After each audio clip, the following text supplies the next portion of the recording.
하세입니다. 정부 인사혁신처가 어제 이와 같은 중요한 뉴스를 발표했죠.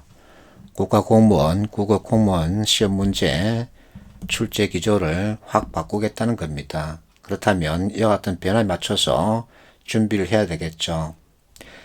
자, 인사혁신처가 이와 같은 설명을 하고 있습니다. 25년도부터 출제 방향을 바꾸기로 했다는 거죠. 자, 국어 과목 같은 경우 이미 수능, NCS 등 타 시험에서 출제하고 있으므로 익숙한 유형일 거라고 생각한다. 그렇다면 실제 수능과 NCS 문제 출제된 것이 있는지 비슷한 유형이 있는지 봐야 되겠죠. 그래서 이 문제를 다운받아서 제가 살펴봤습니다. 나는 NCS가 발표된 2015년도 2월부터 NCS 의사소통, 문제 해결, 그리고 자료 해석 이와 같은 영역의 내용을 강의하고 있습니다. 그리고 최근에는 이 책도 펴냈지요. 내가 운영하고 있는 사이트입니다. 그러면 지금부터 인사혁신처가 공개한 내신 문제를 NCS 문제와 수능 문제 서로 비교하면서 어느 만큼 연관성을 가지고 있는지 살펴보겠습니다. 자, 내신 문제 국어 1번이죠. 수정에 대한 이해를 묻고 있습니다. 이와 같은 원칙을 제시하고 있죠. 기억을 보면 안내, 알림입니다. 알림이란 표현은 순우리말이죠. 이것을 한자로 옮긴 것이 안내죠. 그래서 안내 하나만 써도 되죠. 맞습니다. 니은, 자, 표준적인 언어 생활의 확립과 일상적인 국어 생활을 향상시키기 위해서 구조가 다릅니다. 두 번째에 대한 원칙, 이것에 벗어났다는 거죠. 그래서 답은 2번이죠.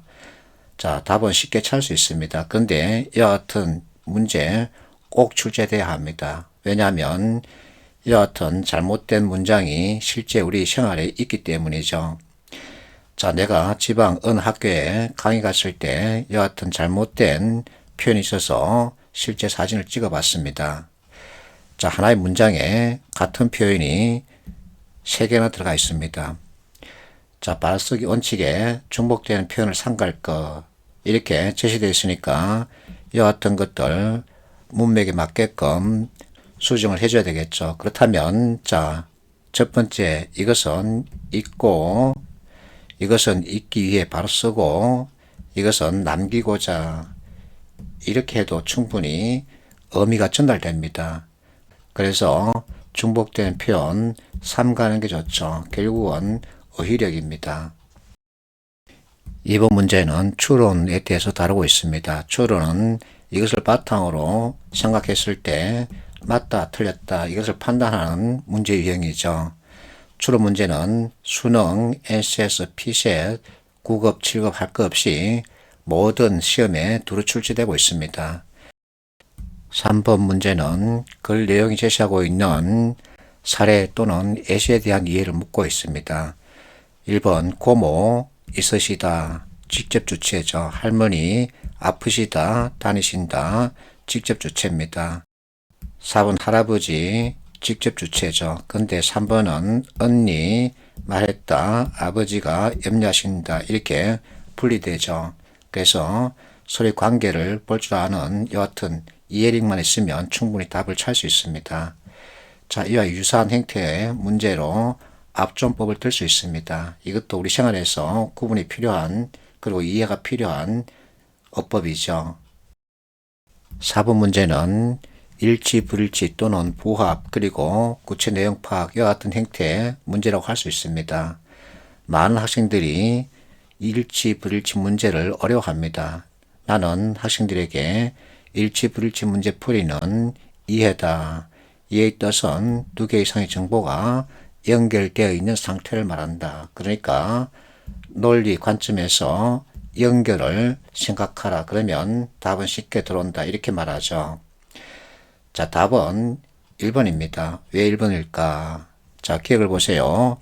민감한 주제를 격화된 인연 대립, 이것이 문제라는 겁니다. 이념이 대립한다. 갈등이죠. 그래서 문제죠. 니은 보세요. 자, 세계 선택한다. 그러면 세 개란 표현 그대로 연결하면 됩니다. 그리고 띄어서 보면 결국은 뭐죠? 자살을 선택해서 문제를 해결했다는 거죠. 그래서 답은 1번이 되고 다시 얘기합니다. 이해의 뜻을 알면 문제풀이가 너무 쉽습니다. 이해의 뜻은 두 개 이상의 정보가 서로 연결되어 있는 상태를 말합니다. 이것이 논리를 뜻하기도 하지요. 5번 문제는 너무나 많이 볼 수 있는 산담 논법에 따른 참 거짓을 판단하는 문제 유형이죠. 자, 이번 예시 문제에 3개 정도 출제됐는데 별도로 묶어서 설명하겠습니다. 6번 문제 이해한 내용으로 적절한 것은 무엇일까 하고 묻고 있죠. 결국은 일치 불일치와 유사한 행태입니다. 자, 일치 불일치 이와 같은 문제 답을 찾는 순서를 나는 이렇게 제시하고 있습니다. 머리를 보고 꼬리를 봐라. 결국은 첫 문단 마지막 문단 보라는 얘기입니다. 그리고 첫 문단에서도 다 읽지 말고 머리 꼬리 보면 됩니다. 마지막 문단도 같은 방식으로 접근하면 되죠. 그러고 나서 이제 단어, 문장 대조해 본다 또는 문장 구성 방식을 역시 대조해 보자. 그러면 답은 쉽게 눈에 잡힌다. 즉, 이 글을 읽고 해석하지 않고도 충분히 답을 찾을 수 있다는 거죠. 답은 2번입니다. 왜 2번일까? 자, 현실적 조건을 애매하지 않고 새롭게 인식한다. 이 표현이 있는지 없는지 보면 됩니다. 자, 애면이나 토피가 아니라 피할 수 없는 현실적 조건을 새롭게 반성함으로써 이렇게 한다. 같은 뜻이죠. 그래서 답은 2번이죠. 이렇게 접근하면 이 문제 풀이 정말 30초도 안 걸립니다. 7번은 어느 시험에든 출제되고 있는 문단별형 문제죠. 이와 같은 4개 문단 바른 순서를 잡으라는 겁니다. 자, 문단별에도 그 틀이 있습니다. 그래서 그 틀에 대한 이해를 가지고 있으면 쉽게 답을 찾을 수 있죠. 이 문제 풀이는 꼬리물기입니다. 자, 라를 보세요. 시간은 8초에 불과하다. 이것이 이슈입니다. 자, 이 문단에 꼬리 보면 스토리텔링 전략이라는 표현이 나오죠. 자, 나에서 이 표현을 그대로 물었습니다. 꼬리 물기를 한 거죠.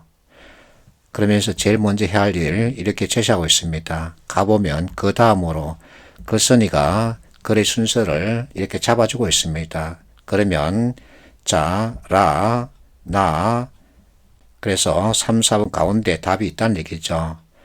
다가 맨 마지막에 들어가면 되죠. 답은 3번이죠.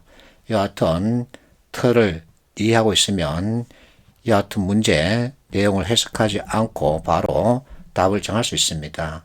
이 문제 수능 문제였습니다. 역시 꼬리물기를 하면 전체 읽지 않고 쉽게 답을 정할 수 있죠. 파이팅 하십시오.